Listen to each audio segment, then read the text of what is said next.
ایسی عزیز بیٹے اور بیٹیوں، میڈیا پرسنز، السلام علیکم۔ سب سے پہلے تو میں زیدی صاحب کو اور آپ دل کی گہرائیوں سے مبارکباد دیتا ہوں کہ آپ نے گورنمنٹ کالج یونیورسٹی لاہور سے کشمیر سوسائٹی یہاں لانچ کی، اور اب آپ نے government college Lahore university Palestine society launch کی ہے۔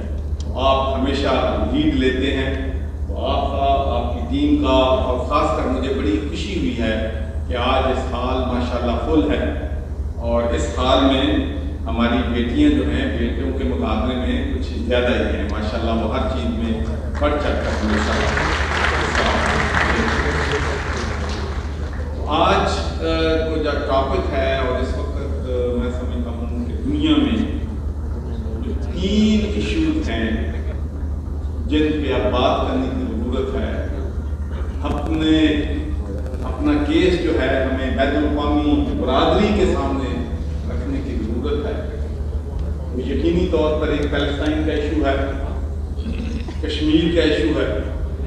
جب کشمیر کا ایشو ہے تو پھر اسی میں ہمارے نیبر سے ہمارے تعلقات آ جاتے ہیں کہ افغانستان سے ہمارے تعلقات کیا ہیں، ہمارے انڈیا کے ساتھ ہم کس قسم کے تعلقات رکھنا چاہتے ہیں، اور تیسرا ایشو اور موسٹ امپورٹنٹ ایشو جو ہے وہ افغانستان کا ایشو ہے۔ تو میں سمجھتا ہوں کہ ان 3 ایشوز پہ ہمیں نالج ہونا چاہیے، ہمیں پتہ ہونا چاہیے کہ ایشوز کیا ہیں اور کس طریقے سے ہم نے ان ایشوز کو بین الاقوامی برادری جو ہے اس کے سامنے۔ پہلے تو میں نے ساری زندگی تمام ڈبیٹس میں، یورپ میں بھی، برطانیہ میں بھی، امریکہ میں بھی، ایک جو سب سے بڑی بات جو تھی، میں ان کو یہ کہتا تھا کہ یہ جو دہشت گرد ہیں ان کا کوئی مذہب نہیں ہوتا۔ اسلام جو ہے یہ تو ہمیں یہ سکھاتا ہے کہ ایک ہیومینٹی کو بچانا ہے، اگر ایک انوسینٹ لائف کو بچانا ہے،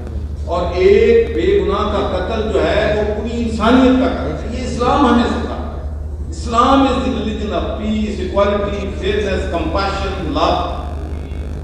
تو جو دہشت گردی کرتے ہیں ان کا مذہب سے کوئی تعلق نہیں، اس لیے یہ جو ڈیفینیشن ہے انٹرنیشنل لیول پہ اسلامک ٹیررزم، یہ نہیں ہونی چاہیے۔ یہ ڈسکرمنیشن ہے، یہ باعث ہے، یہ اینٹی مسلم ہے۔ اگر کوئی شخص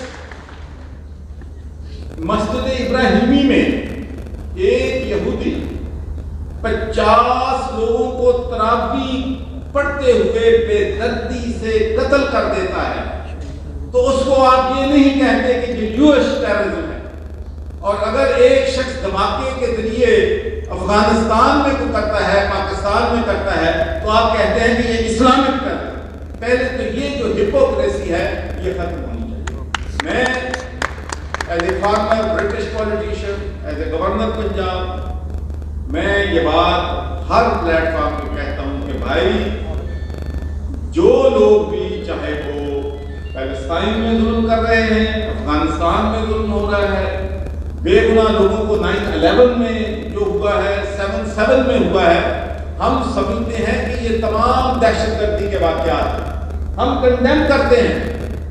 میں اس وقت برطانیہ کا ممبر آف پارلیمنٹ تھا، تو اس 9/11 کے بعد ایمرجنسی، اس وقت چھٹیاں تھیں، اور اس وقت ایک اجلاس بلایا گیا ٹو کنسیڈر آفٹر 9/11 سچویشن کہ کیا برٹن کو رول جو ہے اس میں ادا کرنا چاہیے۔ تو مجھے بھی وہاں تقریر کرنے کا موقع جو ہے ملا، تو میں نے ان سے کہا کہ بھائی on behalf of 2 million Muslims in United Kingdom and on behalf of 1.5 billion Muslims all over the world, I am speaking on their behalf and I say that we condemn this terrorism attack in which innocent people have been killed. تو میں نے بالکل کہا کہ پوری دنیا آپ کے ساتھ کھڑی ہے. Whole world is on your side. لیکن اگر آپ افغانستان میں جنگ مسلط کریں گے تو that will be a fatal mistake. It is still in the ہنسار جو باتیں کی تھی میں کہا فیٹل مسٹیک ہوگی. اس کے کنسیکوینسز پوری دنیا پے کرے گی, امریکہ پے کرے گا, اور اس کا سب سے زیادہ نقصان پاکستان کو ہوگا. تو آپ اس جنگ میں نہ الجھیں. And I am proud to say I voted against Afghanistan war and I voted against Iraq war. اس لیے کہ میں سمجھتا تھا کہ یہ دونوں جنگیں جو ہیں اس سے دنیا کو نقصان ہوگا, دنیا کا امن جو ہے اس سے تباہ ہوگا, دہشت گردی اس سے بڑھے گی. اور ٹائم ہے تو وقت نے یہ ثابت کر دیا کہ ہم لوگ جو ان جنگوں کے خلاف تھے, جو اس بات پہ دلیل کرتے تھے کہ جنگیں مسئلوں کا حل نہیں ہے, negotiation dialogue is the solution, تو ہم پرویل کر گئے. اور اب میں یونائٹڈ اسٹیٹس آف امریکہ میں تھا, تو جب میں وہاں پر گیا تو انہوں نے کہا کہ بہت سینسٹیو ایشوز ہیں, آپ کی بہت سی میٹنگ سینیٹرز کے ساتھ, congressman, congresswoman, mayor, deputy governor, governor کے ساتھ ہیں. You have to be very careful, very sensitive, کہ آپ کیا بات کہتے ہیں کہ ہم بہت کچی ہیں پیلسٹائن کے بارے میں. میں نے کہا دیکھیں میں نے اپنی ساری زندگی انہی لوگوں میں گزاری ہے, تو آپ بے فکر رہیں. تو انشاءاللہ میں اپنا جو بھی کشمیر کا ایشو ہے, پیلسٹائن کے ایشو میں کہا گیا کہ آپ اس کو ٹچ ہی نہ کریں. میں نے کہا بھائی ایشو تو پیلسٹائن کا بھی مجھے عزیز ہے, اس کو بھی ٹچ کرنا ہے. تو میں آپ کو یہ بات, جن لوگوں نے شاید سوشل میڈیا میں, الیکٹرانک میڈیا میں, پرنٹ میڈیا میں میری اسپیچز سنی ہوں گی, کوئی میری speech half an hour 45 minute سے کم نہیں تھی, اس لیے کہ بہت سے ایشوز جو ہیں ان کو بتانے تھے, خاص کر انڈیجنس کمیونٹی جو ہے وہاں کے الیکٹڈ پولیٹیشین ہیں ان کو بتانے تھے. تو میں نے سب سے پہلے تو میں نے ان سے بات کی افغانستان کی, اس لیے کہ وہ افغانستان کے بارے میں زیادہ جانتے. تو میں مختصر تینوں سبجیکٹس کو ویری بریفلی ٹچ کروں گا کیونکہ وقت بہت کم ہے, مجھے اور بھی اپوائنٹمنٹس ہیں, لیکن کیونکہ آپ کے نالج کے لیے, اس قوم کے نالج کے لیے یہ بہت ایشو امپورٹنٹ ہے, اس لیے میں تینوں ایشوز پہ بہت مختصر جو ہے وہ بات کروں. افغانستان میں ان کو باہر کے کسی بھی ملک اور قوم پہ حملہ کرنے سے پہلے آپ ان کی تاریخ دیکھتے ہیں, تاریخ پڑھتے. بھائی برٹشرز نے, برطانیہ نے آدھی دنیا فتح کر لی. وہ کہتے تھے کہ sun never sets on British soil. سورج غروب نہیں ہوتا تھا جہاں جہاں ان کی حکومت امریکہ پہ بھی تھی. میں نے کہا آپ نے سارا ہندوستان فتح کر لیا, پنجاب فتح کر لیا, ہم بھی پنجابی اپنے آپ کو بڑا بہادر سمجھتے ہیں, اس ہم بھی فتح کر لیا, بنگال بھی فتح کر لیا, ہندوستان سارے نے فتح کر لیا, لیکن افغانستان کو وہ فتح نہیں. میں کہ یہ تاریخ بتا, اور افغانستان میں جو فوجیں برطانیہ نے بھیجی 1 درجن سے زیادہ بچے وہاں گولیاں, 4 6 گولیاں, کسی کی آنکھوں میں آنسو بھی نہیں. تو میں نے پوچھا بیٹا, how you can fight with a sophisticated army, with weapons, with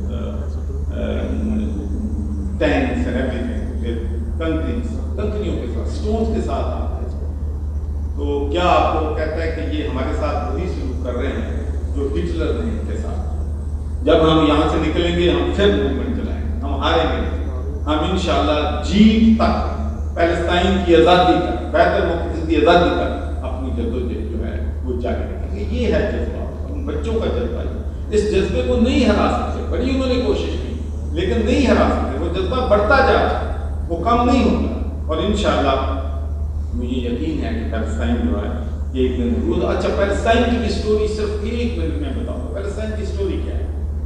Palestine جو ہے, جو اسرائیل ہے, اس وقت آل پیلسٹائن, یہ اسرائیل نہیں تھا, یہ جو اسٹیٹ نہیں تھی. یہ تو انہوں نے ورلڈ وار 2 کے بعد ان کو آگے بسایا. جو پیلسٹینین تھے ان کو ان کے گھروں سے نکالا, بے گھر کر دیا, اور زبردستی جوش کو وہاں پہ بٹھا. اب اس کی ایگزامپل یہ ہے کہ لیٹس سے کہ گنڈا بدماش آ کے کسی کی 100 ایکڑ جگہ پہ قبضہ کر لیتا ہے, اور اس کے 50 سال 60 سال 70 سال کے بعد وہ کہتے ہیں کہ بھائی ہمیں 22% آف آور اون لینڈ دے دو.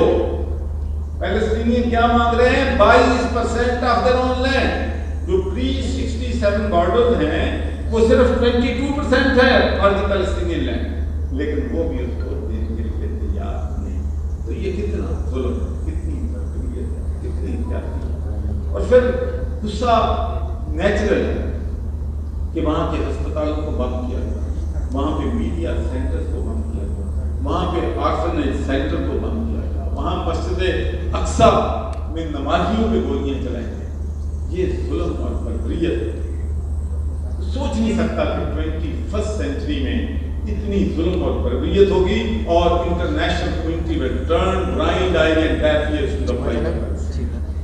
یہ سمجھ سے بات ہے کہ کیوں نہیں ان کے دل ہوتے، کیوں نہیں ان کو محسوس ہوتا اتنا ظلم جو ہے کب تک چلے گا.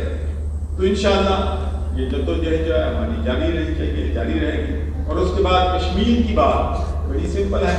یونائٹڈ نیشنز کے ریزولوشنز ہیں، انڈیا نے ان کو تسلیم کیا کہ وہ پلیبسائٹ دیں گے ان کو، ان کی مرضی ہے وہ انڈیا کے ساتھ شامل ہو جائیں، ان کی مرضی ہے پاکستان کے ساتھ. تو ہم تو یہاں تک جانے کے لیے تیار ہیں کہ Palestinian has the right to decide their own fate, جو فیصلہ کریں وہ خود مختار ہیں، جو فیصلہ. لیکن ایک بات بہت ہے، یہ جو ایشو ہے اس میں 3 پارٹیز ہیں، ایک کشمیری ہیں، ایک انڈیا ہے اور تیسرا پاکستان. اور جو بھی سلوشن نکالنا ہے نیگوشیشن میں تینوں فریق کو نیگوشیشن میں بیٹھنا چاہیے. یہ میرا موقف پچھلے 30 سال سے.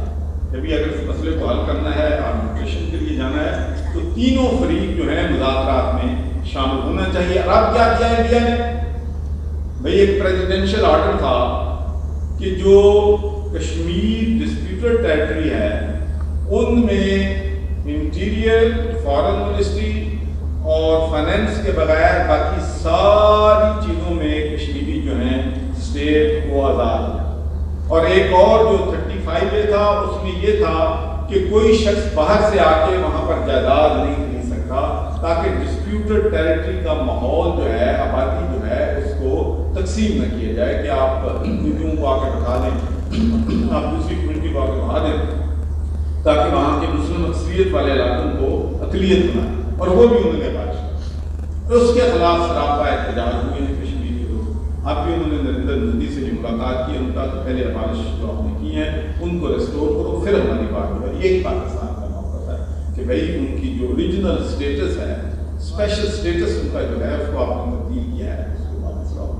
انڈیا ہمارا ہمسایہ ملک ہے، ہم ان سے اچھے تعلقات چاہتے ہیں. ہم یہ سمجھتے ہیں کہ دونوں ملکوں کے اگر تعلقات اچھے ہوں گے تو یہ ملک دونوں ترقی بھی کریں گے، انفراسٹرکچر بہتر کریں گے، غربت کا خاتمہ کریں گے.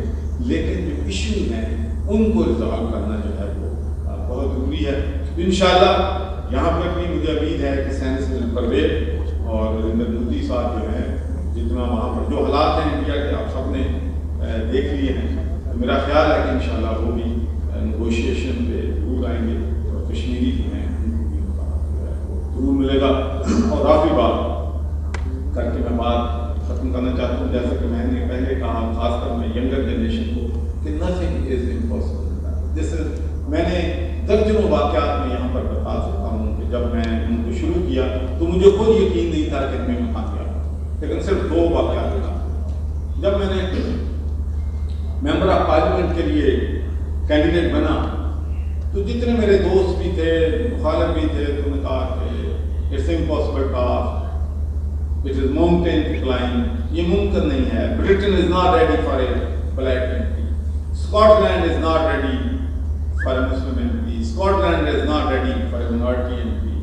انگریز آپ کو ووٹ نہیں دیں گے، 6% ووٹ ہے، 4% پاکستانی کو. ہاؤ یو اگر ٹکٹ مل بھی جاتا ہے آپ کو، how you going to win the election. تو یہ ساری پرسیپشن تھی، لیکن I fought against the perception. اللہ کی مہربانی سے اللہ نے مجھے کامیابی دی، and I had the honour and privilege to become first Muslim member of Parliament in United Kingdom. اور اس کے بعد جب یہ GST پلس کا قصہ ہے 2013-14 میں، تو وہ بھی امپاسبل ٹاسک تھا. میرے پاس آپ وہاں کے لوگ آئے، یہ ہو جائے نہ ہوگا ہمارے پاکستان کی اکانومی دوائی کا کچھ ڈال ہے. بنگلہ دیش کو ملا ہے، انہوں نے 4 ٹائم اپنی ایکسپورٹ بڑھا لی ہے. ہمارے انڈسٹری میں بنگلہ دیش چلی گئی ہے GST پلس. یقین مانے میں نے started this campaign, there were 33 executive committee members جس کو کمیٹی کہتے ہیں، جنہوں نے فیصلہ کرنا تھا، ریکمنڈیشن کرنی تھی یورپین پارلیمنٹ. صرف 3 ہمیں سپورٹ کر. I met all 33 members of the European Parliament. I told them of the sacrifices for against terrorism. I told them of democracy.